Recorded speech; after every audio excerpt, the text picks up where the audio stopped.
Rangers fans, welcome to season 4 of Liberty Blue, the essential new Rangers podcast powered by Believe Network. I'm Andrew Chelney. That's Nick Zararis. We have a second episode this week. And Nick, this is who the Rangers are.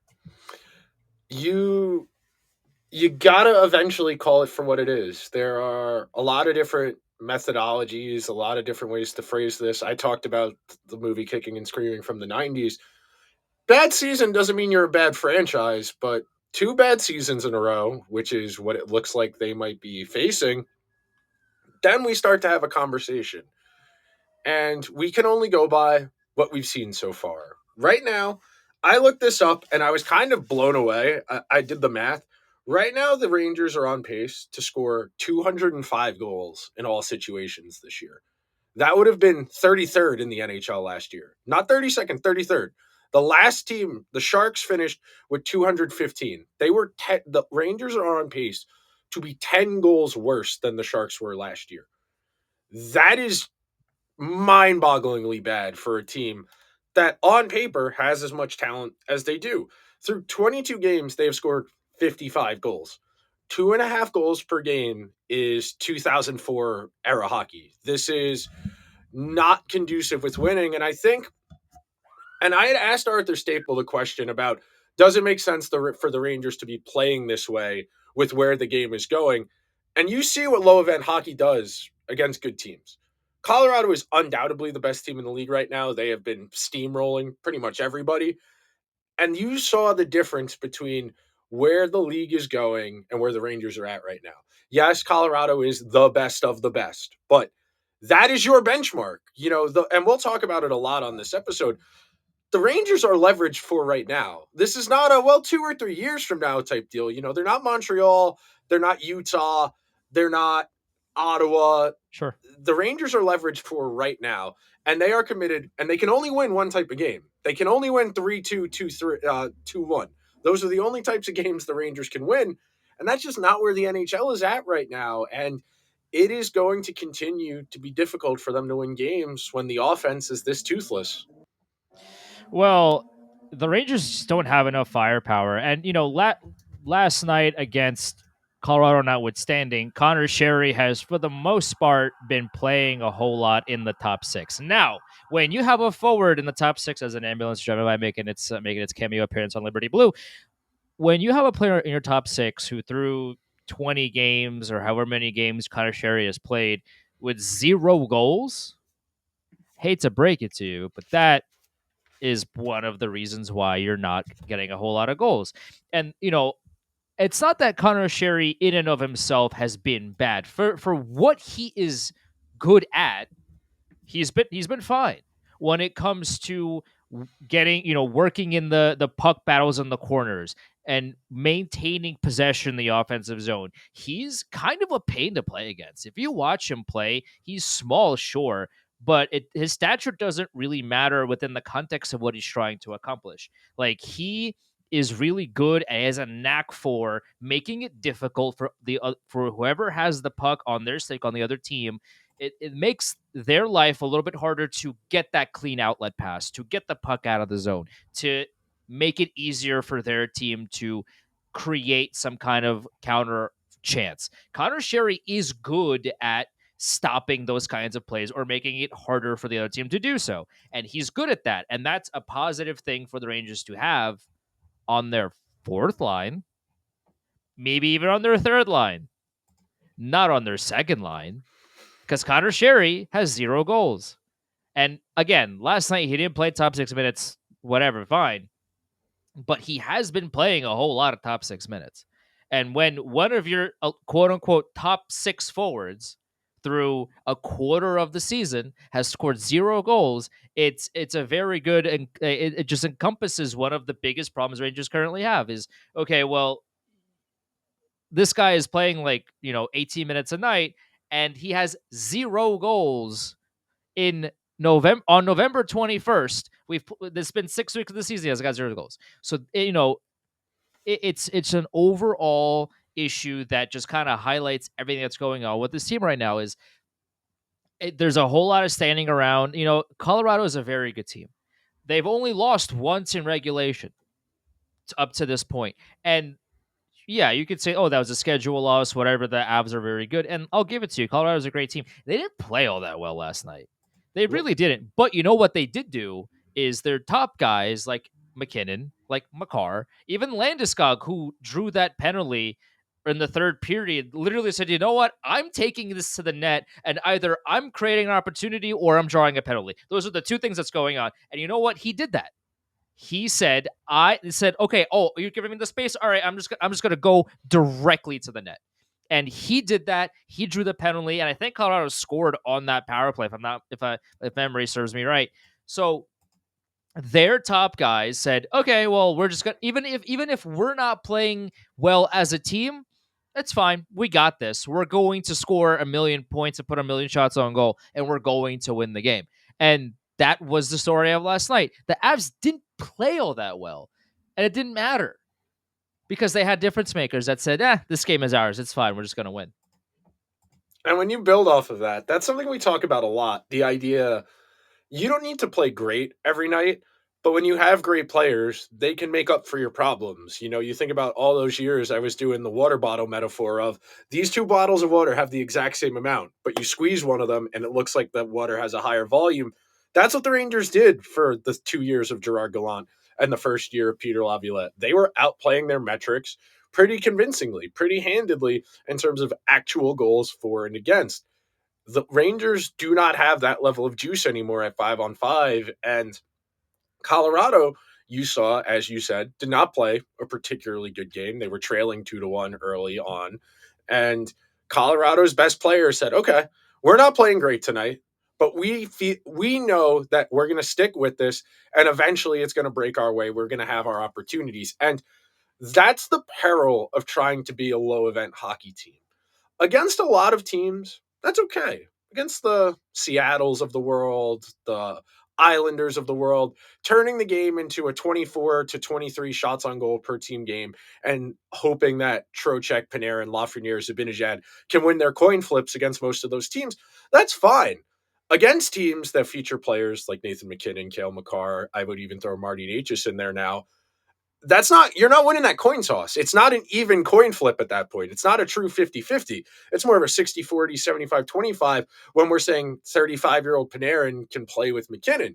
Panarin's going to still put up 75, 80 points and he'll look fine on paper, but that's not the same Panarin of 2, 3, 5 years ago who was a Hart Trophy guy. He's finished third in the Hart Trophy voting as a Ranger twice. That guy is not coming back. And some of that is style. The team doesn't play at as high of a tempo, so he doesn't have as many opportunities to get the offense, to create actual goals. And then some of it is just he's old. And that's really what I wanted to talk about the most because last night, whenever the Rangers lose a game like that, where it feels like every loss is like season defining and every win is whatever because nobody really believes they're all that good. But I like to try and get an aggregate opinion, scroll Twitter, read the comments on a couple live chats. And the overwhelming consensus is Colorado is on another planet from where the Rangers are at right now.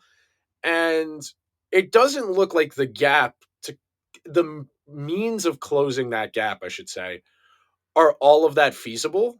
There's nothing here to indicate the Rangers have the in-house capacity to close that gap. Other than Lafreniere, they don't really have, and I'd say Will Cooley, but I don't think Will Cooley has, 70, 80 point upside. I think Will Cooley's best case, he's a 50, 60 point forward with decent underlying impacts. Those are your two best forwards who still have room to grow as players.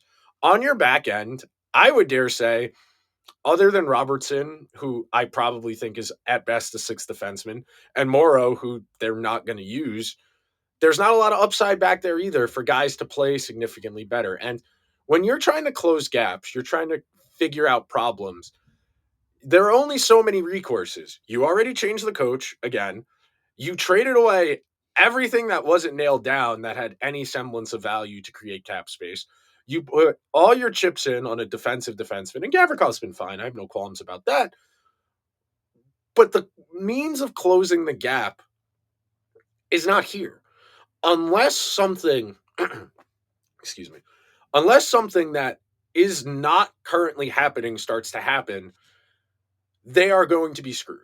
And the reason I phrase it that way is Could Panarin dial it back to what he was 2 years ago? Maybe. Can JT Miller get a little healthy? Maybe. They're still not going to be Stanley Cup good, but they can be better than they are. And I would say I think that's the biggest source of frustration right now is a lot of people out there are looking at the roster on paper and saying this should be a 500 hockey team.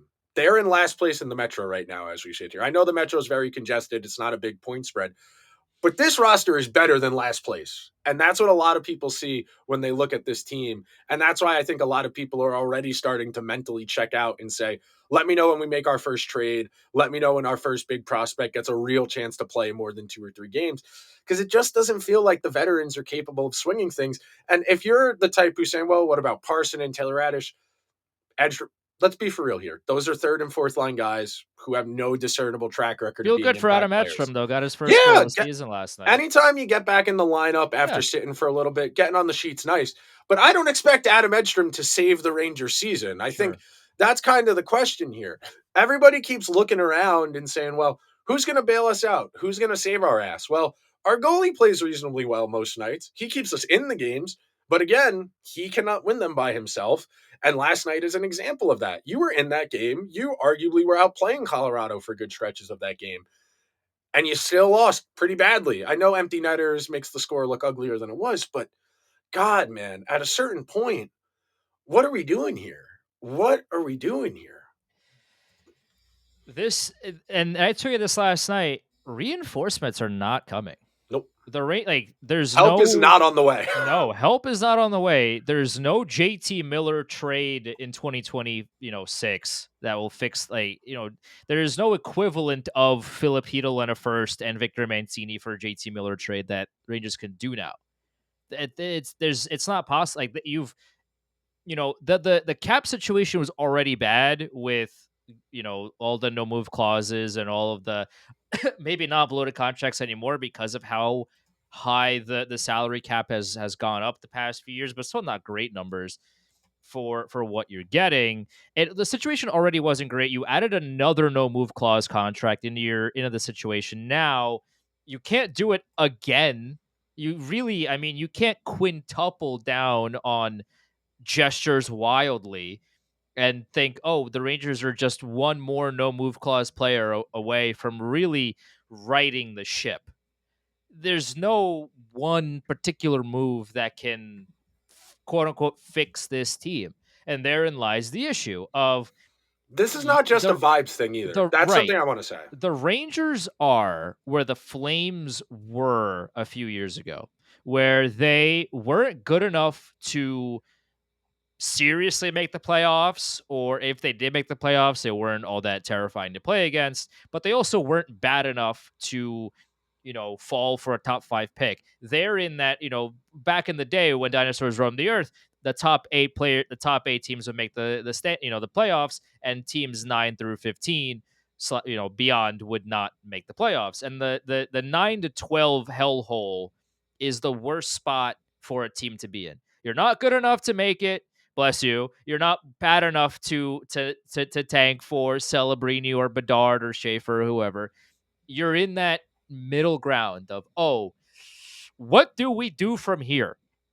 And that's right now where this roster is currently at. They're not going to win the cup playing this way. They might not even make the playoffs playing this way. I mean, I would still think that they would, given how, Mike Sullivan is a good coach and the system that he is employing is working. You could see it a lot of times over the course of the game. The Rangers are doing a much better job of getting sticks in the right places and disrupting a lot of offensive opportunities. They are doing a much better job of clogging space where last season, I mean, you just had a you know a clear red carpet to whatever you wanted to do. At least, like, that's been addressed for the most part.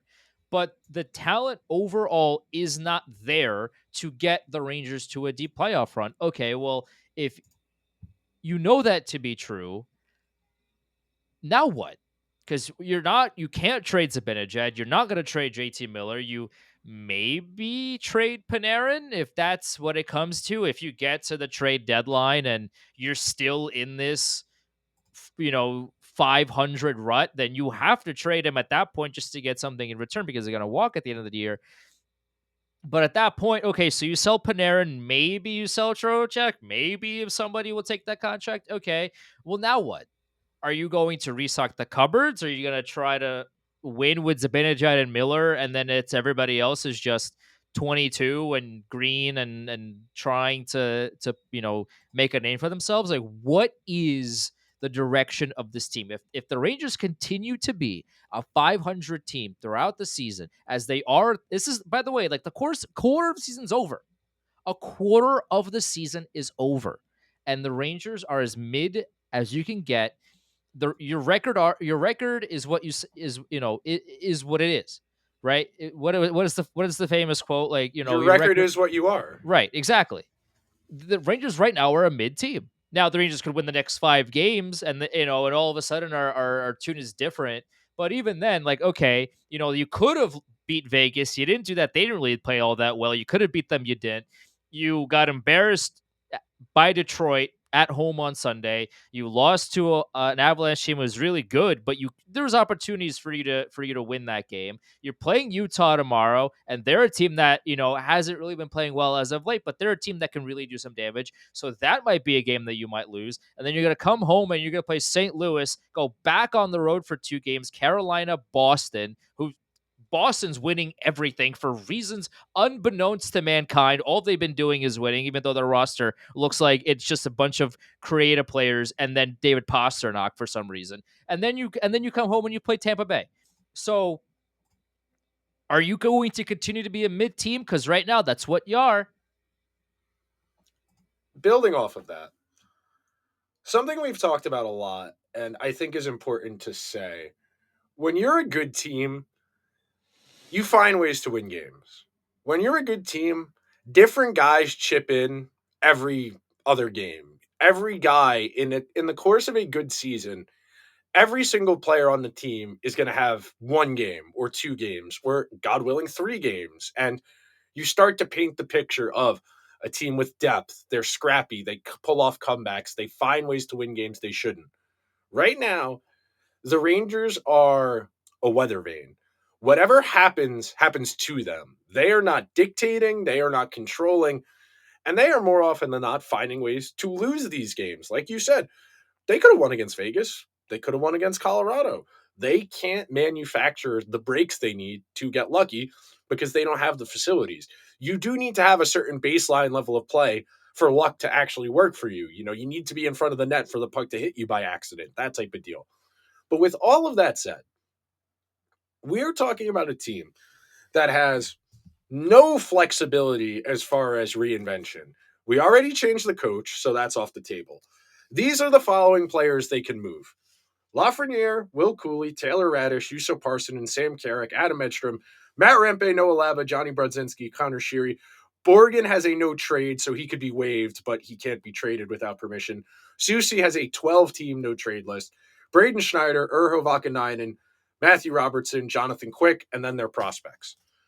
Who in that pool getting moved is bringing you anything to help right now? That's the thing. And we spent the first 3 months of last year saying, if you want to keep competing, you need to extend Shesterkin. Period. There's no ifs, ands, or buts. If you are still trying to win, you have to keep your best player. They gave him the lucrative extension, and the team around him is not good enough to capitalize on that. So, to your point of, well, if they're not good enough to bottom out and they're not good enough to make the playoffs, what do you do? Because your 4 most expensive forwards, Panarin's a free agent at the end of the year, so you could trade him if he was willing to be traded, which is Sure. another aspect of this. But you don't have flexibility here to remake the roster. Could you do a Lafreniere for another disgruntled or underperforming guy in a similar boat? Sure. That's not a guarantee it's going to work. If you want to trade Lafreniere, fine. You're going to have to find something that can reasonably facsimile top six production. If you want to try and find your version of the trade Buffalo and Ottawa made last year, the Josh Norris trade, where they effectively swapped the same player for each other, sure, great. That's not materially changing the problem here. The Rangers do not have enough guys, and they are lucky the East is as much of a shit show as it is right now, where they can hang around being 9-9-4 or whatever they are record wise. They are at a point where help is not coming. Help is not on the way. Even if you want to call Gabe Perreault or any other prospect help, you're going to have to give them 15 to 20 games to get used to playing at this level before you can And ice reasonably time. and actually play in the games. Yeah, they got to Right. play more than 8-9 minutes a game if you want to get anything out of them. So we're talking, okay, even if you call up Perot tomorrow, he's probably not in a groove playing reasonably well until mid-January, late January, right up to the Olympic break. And as soon as he hits his stride, we go on vacation for 2 weeks and we cool everyone off and we come back. That is why you continue to see a slow and steady drumbeat of the Rangers can't extend Panarin. Because if you marry yourself to this further, we are only making the situation worse. Is it bad that they're probably going to waste next year too, another year of Shesterkin and Fox? Probably. But if you can trade Panarin for a first round pick, if you can get the Brock Nelson package from someone that the Islanders got last year, a first rounder and a decent prospect, we're signing up for that. And even if we don't want to use the pick, even if we don't want to keep the prospect, at least we have more liquidity. At least we have the opportunity to try and change things. And that's the problem. And that's why you and I have spent the last 4 years complaining about how liberally they give out no trade clauses. They can't fix their problems until they can waive guys or give them away in salary dump trades because they are married to underperforming players. And the thing is, and I was really against the Borgen extension for this reason. When the cap is going up continuously, these deals don't look as bad. The problem is, JT Miller's on pace for 38 points this year.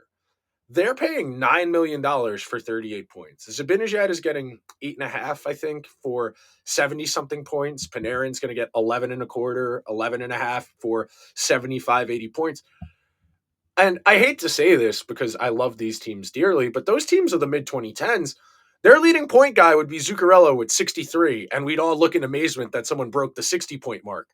That's kind of where we're headed. And you had said before, I forget which team you referenced, but they're going to become what the Islanders were the last 3 years of Lou Lamoriello. That's what the I was Rangers talking are about on. the Flames. Yeah, that's what the Rangers are on pace to be, where they'll be okay. They have enough individual good players that they can usually outlast what's around them and get one of those two wild card spots. And then you get a date with a team significantly better than you. And maybe you stretch the series to 6 games and you feel good that you won 2 games in that series. But you look at where the Islanders were, and it took a full reset. They had to let Lou Lamoriello go for somebody to be willing to be an adult and say, this isn't good enough, this isn't working. And it sucks they're going to waste a year or two of Barzal, of Horvat, of Ilya Sorokin, of their core pieces. But the sooner you acknowledge the problem and start to redress it and try and make improvements, the sooner you can eventually get back to where you want to be. The longer you delay this, the longer you kick the can down the road, the more likely you are to end up what Pittsburgh is right now, where we're going to take 5 years to get back in the mix. And look, I know Pittsburgh's in a playoff spot right now. They're getting really good production out of the two guys they took in the first round who were playing reasonably well. Sid and Malkin look great. The Penguins don't want to make the playoffs. The Penguins want to actively be bad and reset where they're going. That's the problem here. You don't want to end up in that boat where you have 3 or 4 really good players, a bunch of interchangeable parts, and no real sense of direction. It took Dubas 3 years to realize, hey, we got to start over. The Rangers are in need of a reset, and not a retool, a reset. Their 4 most expensive forwards are all 32 years or older. There is no blue chip forward prospect in the coffer that is close to being a first line impact player. They have so much work to do. And the sooner you acknowledge that, the sooner they can start to do it.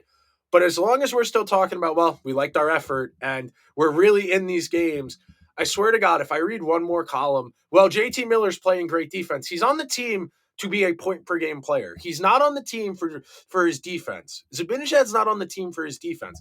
I spent the entirety of the 2010s. Well, Rick Nash, he's on the team. He makes so much money. He can't just play defense. How come it's okay for JT Miller and Trocheck and Zabinajad to be defense first guys who are all 50 to 70 points, but Rick Nash got shit on for 10 years because he's only 55, 60 points and good defense. It's infuriating. You are watching the consent be manufactured for this team to suck. And they were supposed to be better than this. And that's why I know it's only November, but it shouldn't be this hard to win hockey games.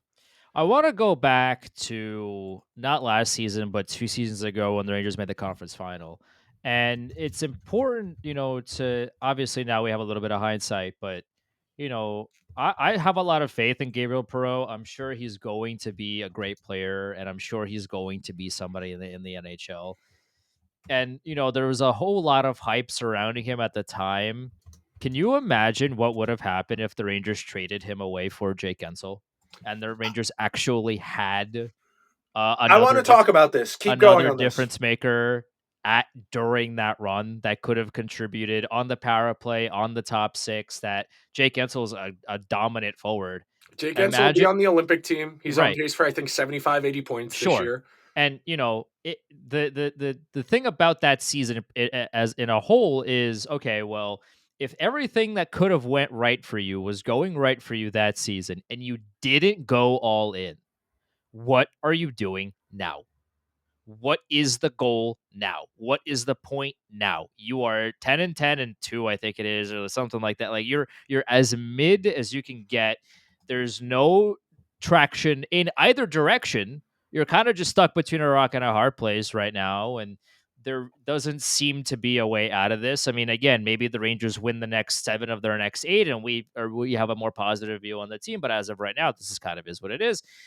What would have happened if you did trade Perot to Pittsburgh? Maybe Pittsburgh is playing Perot in the top six. Maybe he's on a line with with Crosby, and maybe he's scoring 70 points like Mark Donk and Buzz Flibbit with those guys. Maybe that's the case, but maybe you also have your cake and eat it too. Maybe Perot is doing all that. Maybe he's doing it at the same time while we're all rewatching the DVD compilation of People buy of the DVDs. 2023 New York Rangers Stanley Cup win.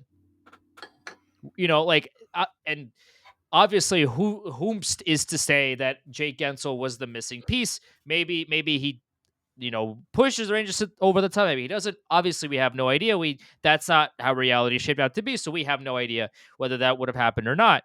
But looking at this team right now, you have Connor Sherry mostly playing top 6 minutes, has got 0 goals. Gabriel Perreault is in the AHL.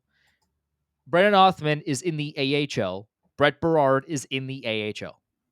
These guys, either haven't shown that they could play consistently in the NHL level, or the coaching staff doesn't trust them, whatever the case may be.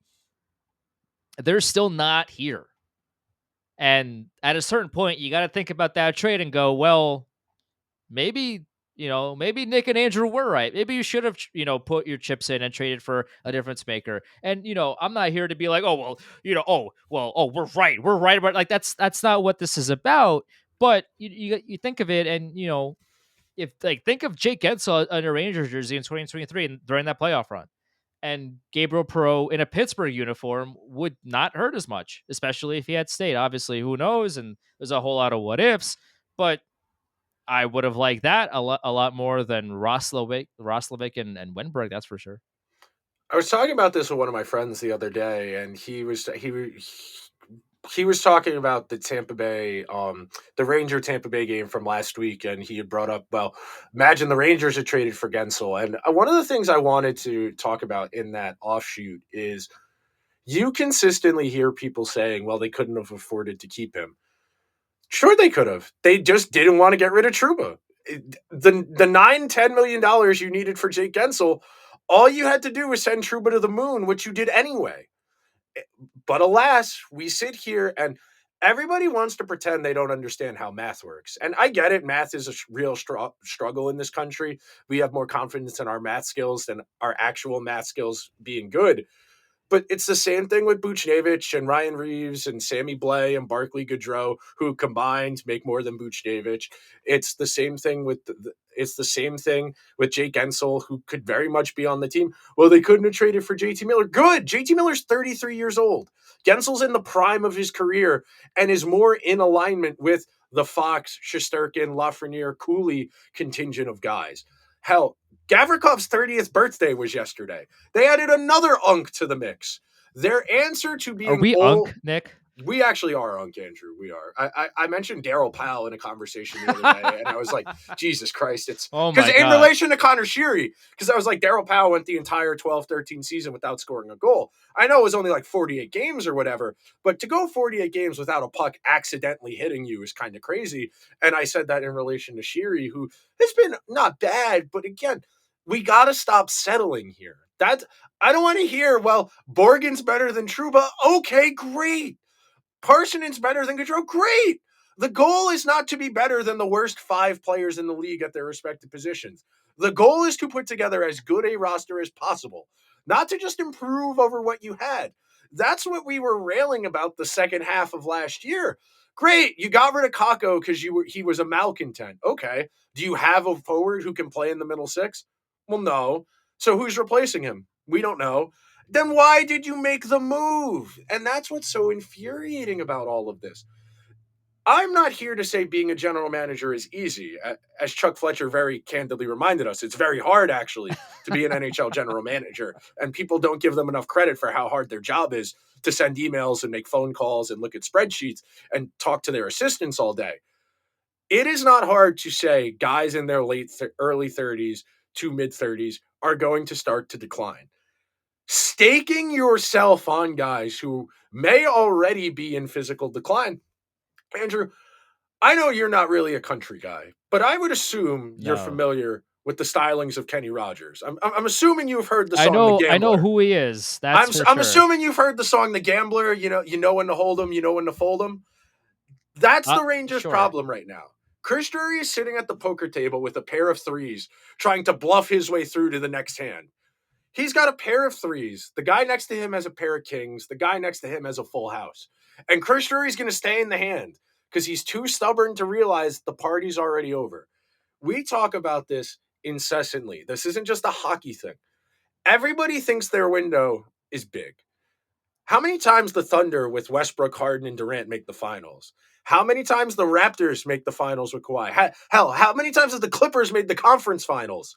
You think about all of the Rockets with Chris Paul and Westbrook and Harden and all of these permutations. You think about those Sharks teams, those Predators teams, the 2010s Ranger teams, the Bruin teams. Everybody thinks they're going to get back and win. Everybody thinks they're going to get another chance.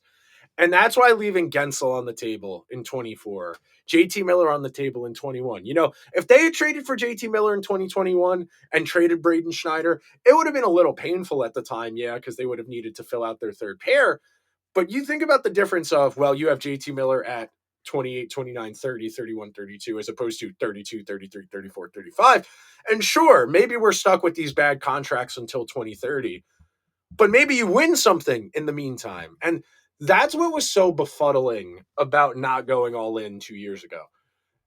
Everything possible was going right. Everything possible. And they did half measures. Everything was possible that season. And they went for a third line center and a toolsy winger. And look, Roslovic is fine. Hell, I would take him on the team over Taylor Radish or Connor Sheary. I have no hesitation in saying that. But those are not the guys who are the difference between winning and losing in the NHL. Your best players, fundamentally, materially, are not good enough. Zibanejad has never been on the same plane as a Sasha Barkov, as a Connor McDavid, and Nathan McKinnon, and Austin Matthews, or Jack Eichel. Anybody who is trying to spin you that tale is delusional. JT Miller has never been on the level of any of those guys. Go look at the last, I think it's 15. Somebody wrote about this a few weeks ago in The Athletic. No team has won the Stanley Cup in the last 15, 20 years without a top 3 pick on the team. The Rangers had two in Kako and Lafreniere. Neither of those guys was given the traditional runway. And ultimately, and I wrote this after they lost to the Devils in 23, They never paid their penance. The Rangers never gave these guys time to figure it out. And sure, call Lafreniere a bum. At this point, I don't really care if you want to complain and say he's the problem here. They didn't do the legwork. They didn't give him the opportunity to become the player he could. And that's why his ceiling is capped. That's why he is relatively defined as a player now. And he hasn't made that Bedard or Celebrini year 2 or 3 leap. Some of that is an individual talent thing for sure. The Rangers have overhauled their scouting and have dramatically altered what they focus on in drafts. But again, all of that is correcting for past problems, but we're not raising the bar. We're not raising the expectations. And at this point, I really don't know what to tell people beyond buckle up because this is going to suck. Like, it's miserable to watch this team. It's not fun. And I was saying this to one of my friends last night. We were flicking back and forth between a few things. I don't really have a lot of emotional stake in this team. Beyond Shesterkin, beyond Fox, Will Cooley, none of these guys I'm really going to war for. The team 2 or 3 years ago, I'd spent 6, 7 years watching Heedle, Kako, Lafreniere, Keandre Miller. I was invested in seeing if these guys could become anything, and you filled these gaps in with Vincent Trocheck and JT Miller and Gavrikov and Borgen and Susie. I have no emotional connection to these guys. I didn't watch them develop and grow and mature. Beyond Shesterkin and Fox, there's not a lot to be excited about when you watch this team. And there's no like, oh, but player X is coming. Okay, great. EJ Emery comes up 2 years from now, and he's another good defensive defenseman. Great. Are we still going to be scoring 2.5 goals a game 2 years from now? What are the Rangers going to look like in 2028 when JT Miller's 36 years old and Zibanejad's 36 years old? And how are they supposed to improve the team if they can't get rid of them? All of this is so frustrating because it's all one big circle, time's a flat circle, True Detective season 1. That's where we're at. This is the same conversation you had in 2018. This is the same conversation we're going to keep having until they find a way to change the core of this team because it is not good enough and has never been good enough. They got to 2 conference finals. They blew leads in both of them in 6 games to teams littered with future Hall of Famers. Until the Rangers understand that's the standard, you look at the teams that win the Stanley Cup, Yeah. all of them post 2010 have at least 2, if not 3, 4, 5 future Hall of Famers on them. Go back and look. Take all the time in the world. You look at the Floridas, the Tampa Bays, Colorados, Vegas. The Blues are an outlier. I'd say they probably only have one. Washington, Pittsburgh, Chicago, LA. You go through the history of this league, the modern NHL, there is a formula to doing this. And the Rangers said, no, we're the Rangers. We don't need to follow that. When was the last time the Rangers had a top three forward in the league? Well, Panarin. Panarin was a top 3 at his Yeah, position. sure, At sure. his But I mean, position, like, I'll give you.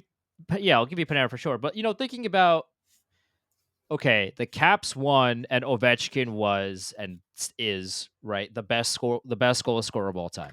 The Penguins won their 2 cups. Sidney Crosby is one of the best centers of all 3. time, and three, well, yeah, the back to back ones, and then the other one as well. But yeah, like Crosby is one of the best centers of all time, and Crosby's one of also the 5 best players ever. Like, we're sure, talking about a yeah, really high bar here. right. You get Crosby, and then also right behind them, you have Evgeny Malkin, who is a Hall of Famer in his own right. You take a And look you have at Letang and right. You Fleury have and Letang, you have Gensel and yeah, Kessel. And you look at Florida and their roster construction and all the future Hall of Famers they have, and then you go back to the Rangers and you go, okay, Fox is probably going to be a Hall of Famer. Shesterkin is probably a Hall of Famer. Is Panarin going to be a Hall of Famer? he's on. He'll Maybe. be somebody who probably has to wait a while, but the counting Yeah, stats will maybe, probably get him there. and even okay, who else on that team No one. is going to be a Hall of Famer? No one. So barring I don't know, like maybe Will Cooley has a 250-point season one year, and maybe he gets it because of that. I don't know, but like the fact of the matter is that to win the Stanley Cup, you need a team that has a laundry list of difference makers.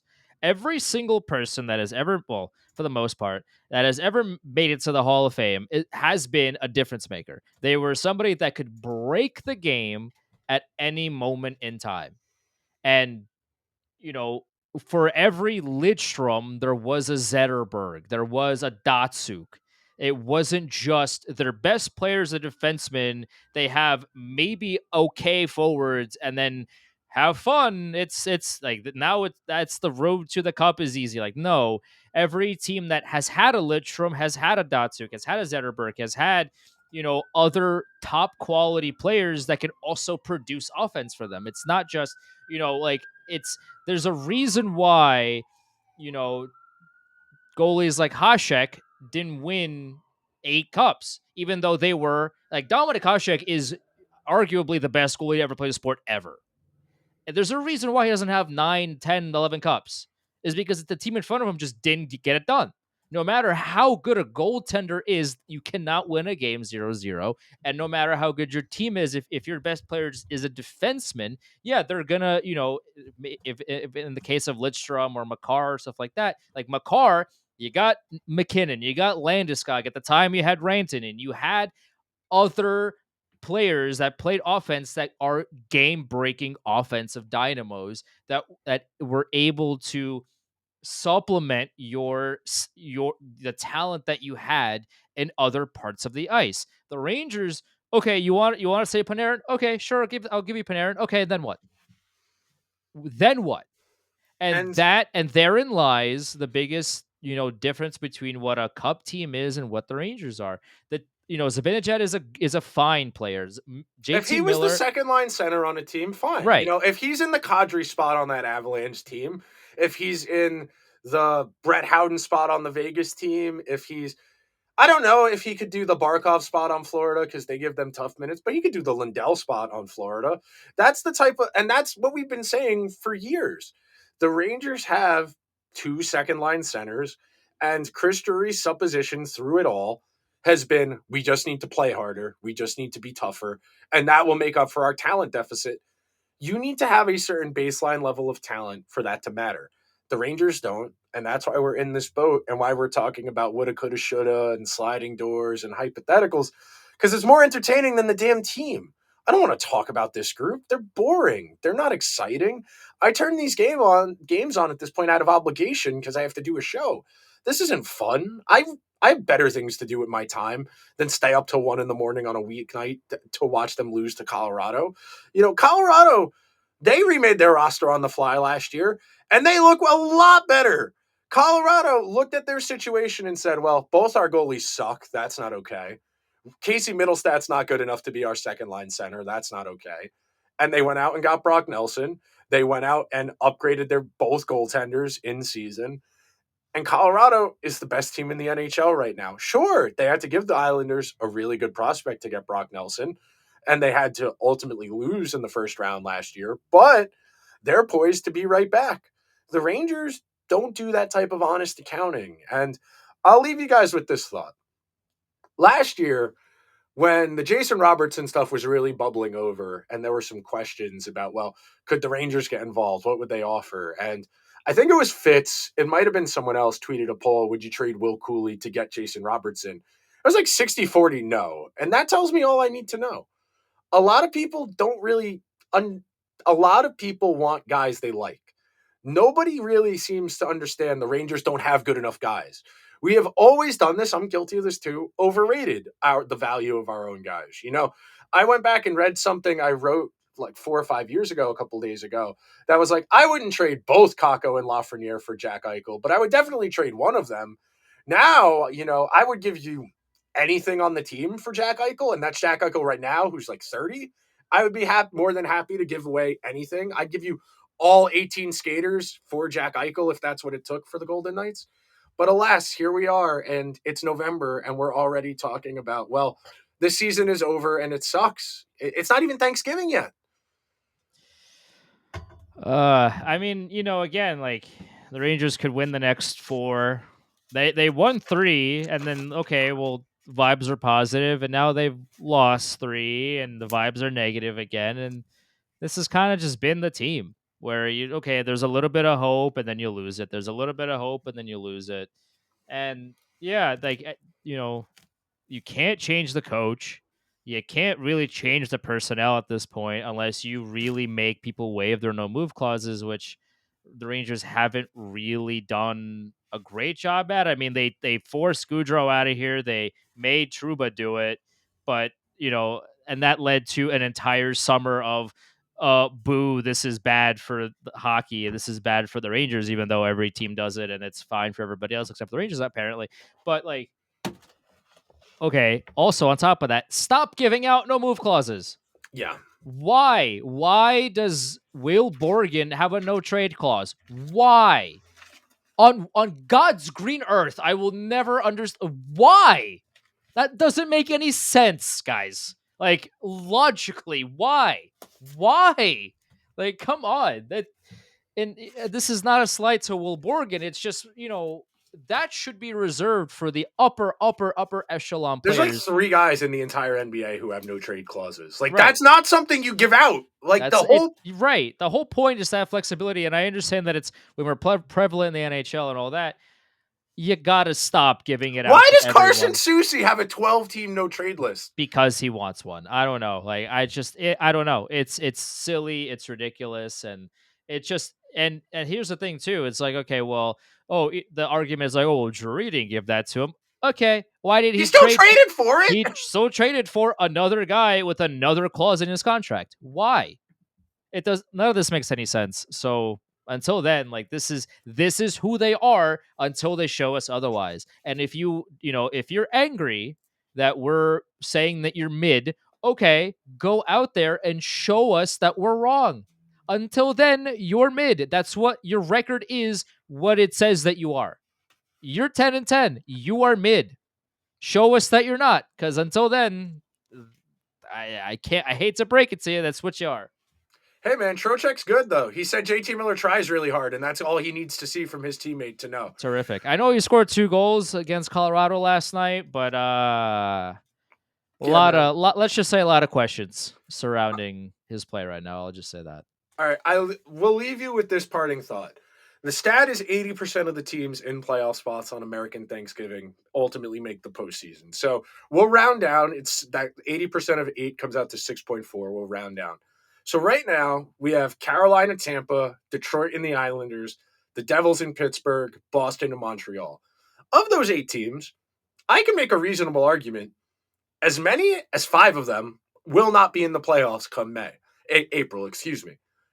And like last year, the Rangers are going to have ample opportunity to show us they can make up this gap. It's not a big gap.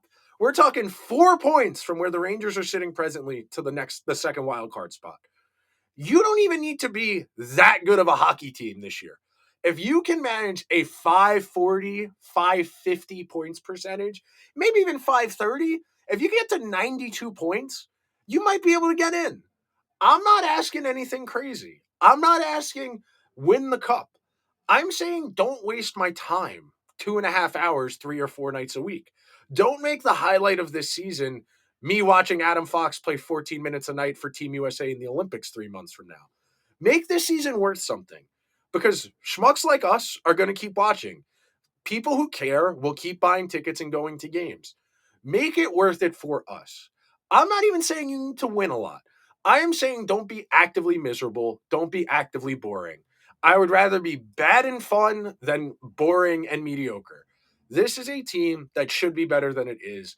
And the fact it is November 21st and we're talking about this team like the season's already over is about as searing an indictment of this group as possible because they came in telling us they were going to be better than last year, that bullshit wasn't going to be tolerated, that The things no are B. What different. about the no BS apparel, Dick? What about what happened to all of that? Well, you heard Trocheck. JT Miller's doing all the things he needs to see, so he's fine with the way he's playing. Again, it's a country club. It's a big club, and we're not in it. We don't get to criticize who is worthy of criticism. You can only complain about Fox, Shesterkin, and Lafreniere. Those are the only 3 players you're allowed to criticize. Otherwise, you're being a hater and you don't actually like the team. But I leave you guys with that parting thought. That'll do it for this second quarter season review of Liberty Blue. We'll talk to you guys on Monday. Until then, everyone have a safe and fun weekend. Later.